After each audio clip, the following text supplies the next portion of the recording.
everyone. My name is Chloe and happy World Book Day. So today is World Book Day 2021 and this year's theme is to share a story. So I thought what I would do is come on and tell you some of my favorite memoirs or times when people have shared their story that either touched me or taught me or that I learned something from. Now you guys will find out quickly why I don't typically do recommendation videos because I had such a hard time narrowing this down to a list that is not going to be an hour long. So let's just go ahead and get into it. The first one I'm going to mention is one that you have surely heard about everywhere, and that is Becoming by Michelle Obama. This story is just so great. It is Michelle Obama from her time as a young child and how she grew into a lawyer, how she met Barack, and just kind of how life has gone for her and how she has just been a take charge lady who has done what she needed to do and made herself into this person that is so influential and so kind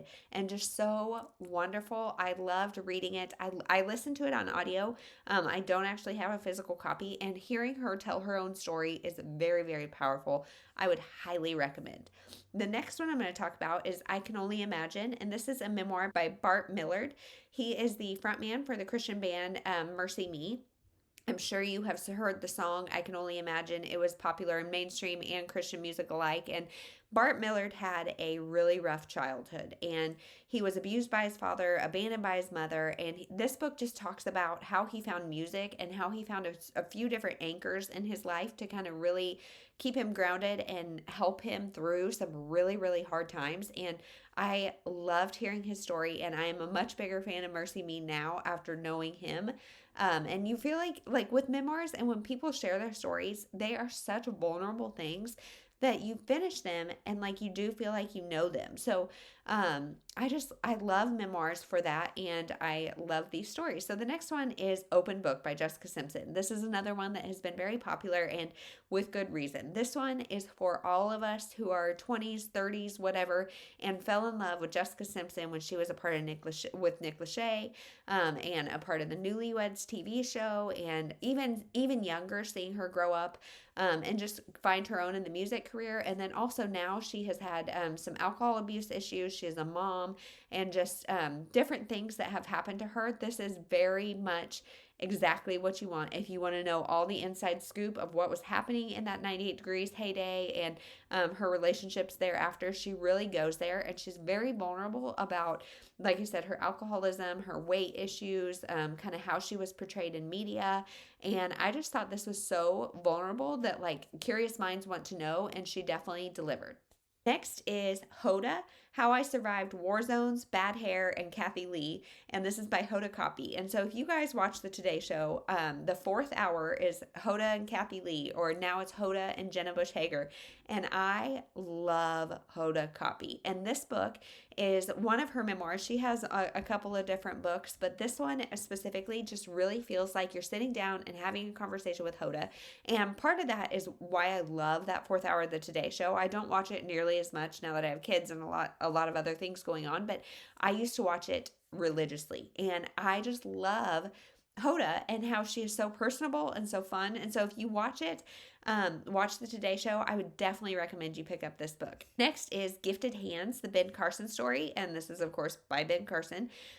This is the story of a young boy who grew up inner city, really kind of a rough upbringing, and he became, at I think like age 33, a pediatric surgeon, and he was a part of the team that disjoined the first Siamese twins successfully. And he is a brilliant man.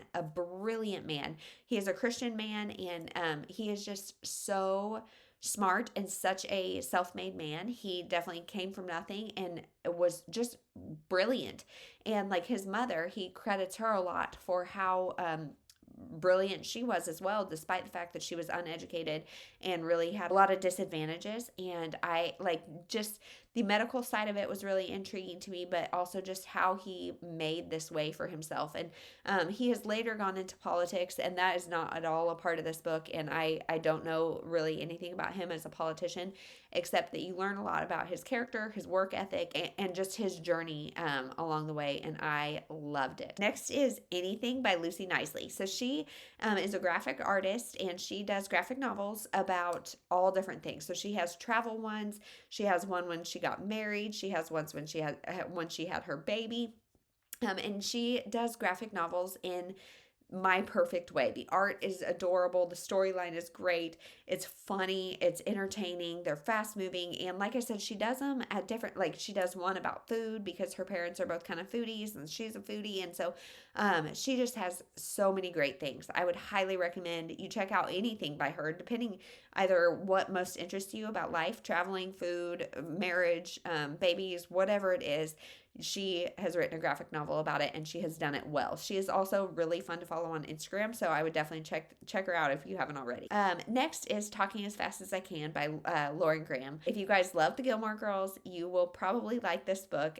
Lauren Graham is another one that I just feel like she is really fun to get to know, and hearing her memoir and hearing behind the scenes stuff about the Gilmore Girls, you can't go wrong. Next is one that I actually have, and this is Troublemaker by Leah Remini, and this is about how she surviving Hollywood and Scientology. So Scientology is a religion that really just fascinates me, and hearing her experience in Scientology and how she got out, and her relationship with Tom Cruise and Katie Holmes and that kind of stuff was just fascinating to me, and just different inner workings. Now, no, mind you, this is definitely very biased. She is not with the Scientology church anymore. She is definitely she's a troublemaker. She's not for them.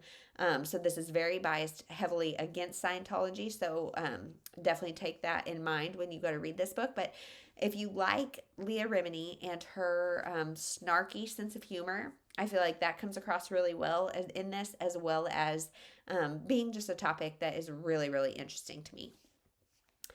Next is another one that I own, and this is called What We Have by Amy Boesky, maybe. This is about a family who they know that they have a history of ovarian cancer. However, when their mom gets breast cancer, it just catches them all off guard because they didn't previously know the correlation between ovarian cancer and breast cancer and those kind of things. And so the mom gets the cancer, and the three girls are now left with the dilemma of, do they get the genetic test to see if they have the marker that can lead to potentially getting these ovarian cancer or breast cancer or these female cancers.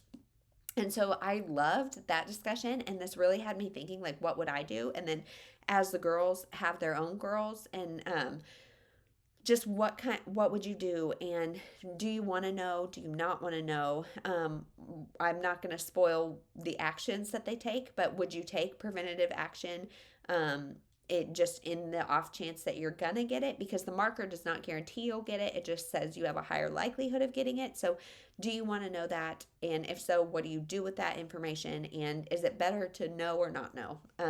And so I think this one is really interesting. Lisa Genova also does fiction.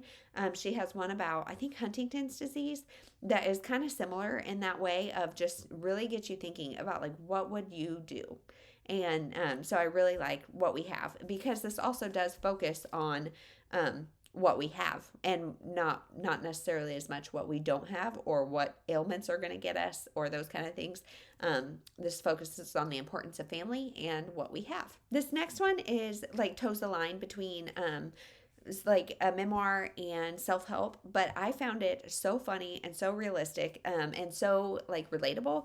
This one is The Book of Moods, How I Turned My Worst Emotions into My Best Life by Lauren Martin. So I learned a lot about this book, but this book is one in which she just talks about all these different situations where she had a really bad attitude about it, and how she went in and she just turned it around and made it something positive. And for me, like, I'm a firm believer in the fact that you can see the positive or the negative in any situation, because every situation has both positive and negative. So where you choose to put your focus is where you will focus. And so finding these situations that sometimes it's easier to definitely see the bad in it and choosing to turn that around and make it a positive thing, I feel like is something I could really learn from, as well as her stories are hilarious. And I mean, she really like outs herself on some things, but they were so relatable, and I just loved this book.